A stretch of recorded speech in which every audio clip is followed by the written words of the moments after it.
Wages में हमारे पास दो तरह के पैटर्न होते हैं। सबसे पहले तो ये हमारे पास रिवर्सल पैटर्न होता है। जब भी आपको वेजेस बनते हुए नजर आते हैं, ये हमें इंडिकेशन मिलती है कि इसके बाद आपका ट्रेंड जो है वो रिवर्स होने वाला है। हमारे पास एक होता है राइजिंग वेज और एक होता है फॉलिंग वेज। राइजिंग वेज आपका एक अप ट्रेंड चल रहा होता है, इस तरह से आपके पास वेज शेप में पैटर्न बनता है, यूं करके थोड़ा।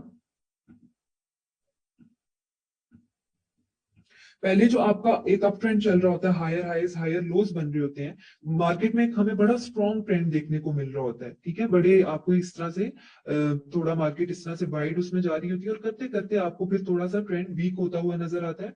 आप अगर नीचे की तरफ से देखें तो ये थोड़ा सा आपको लोअर लोज वाली साइड से, ये स्विंग लोज वाली साइड से देखें तो आपको जरा स्टीपनेस नजर आएगी, स्टीप एक ट्रेंड नजर आ रहा होता है। लेकिन अगर ऊपर वाली साइड से आप देखें तो हाईएस्ट वाली साइड से आपकी मार्केट में आपको थोड़ा वीकनेस नजर आ रहा होता है कि अब आपका हायर हाइस जो बन रहे होते हैं वो थोड़े वीक हो रहे होते हैं, और आपके पास यहाँ पे एक इंडिकेशन मिलती है कि अब आपका ट्रेंड जो है वो रिवर्स होने वाला है। ये हमारे पास राइजिंग वेज जो होता है ये बेयरिश पैटर्न होता है। इसके बाद आपकी यहाँ पे ब्रेक डाउन होता है, रिटेस्ट होता है, और उसके बाद मार्केट नीचे की तरफ जाती है। तो ये कितना नीचे जा सकती है आप उसी तरह से अपनी ट्रेंड लाइन के साथ यहाँ पे मिड में से इसका एक रफ सा एस्टिमेट ले लें। अब जरूरी नहीं है कि आपकी मार्केट वहीं तक नीचे जाएगी, ये सिर्फ हमें एक आइडिया मिल जाता है कि एटलीस्ट यहाँ तक जाने के चांसेस हैं, और आप अपने सपोर्ट्स के लेवल बीच में मार्क कर लेंगे और उनके बीच बीच में इसको ट्रेड कर सकते हैं।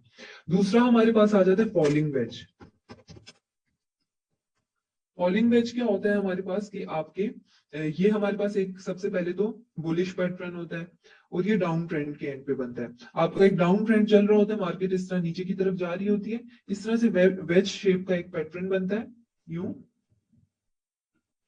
और यहाँ पे फिर पहले तो हमें एक स्ट्रॉन्ग जो है वो आपको एक डाउन ट्रेंड देखने को मिलता है। यहाँ पे लोअर हाइस लोअर लोज बन रहे होते हैं, और आहिस्ता आहिस्ता यहाँ पे आपका ट्रेंड जो है वो नैरो होता जाता है। यहाँ पे हमें नजर आता है कि अब आपका ट्रेंड ट्रेंड जो डाउन ट्रेंड था वो वीक हो गया है, और उसके बाद इसका ब्रेकआउट होता है, रीटेस्ट होता है, उसके बाद मार्केट ऊपर की तरफ जाती है। उसी तरह से आप अपने ऊपर की तरफ ब्रेकआउट हो रहे हैं तो रेजिस्टेंस के लेवल लगा के और उनके बीच में उसको ट्रेड कर सकते हैं। ये एक पैटर्न है हमारे पास, आप यहाँ से देखें तो आपका ये एक वेज पैटर्न है, राइजिंग वेज।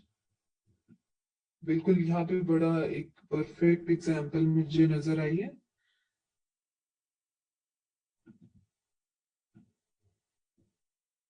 इस तरह से। ठीक है, तो बड़ा पहले हमें एक अच्छा सा ट्रेंड देखने को मिल रहा है, उसके बाद आपके पास ट्रेंड जो है वो थोड़ा वीक हो गया, उसके बाद ब्रेक डाउन हुआ, रीटेस्ट हुआ, उसके बाद मार्केट आपकी नीचे की तरफ चली गई है।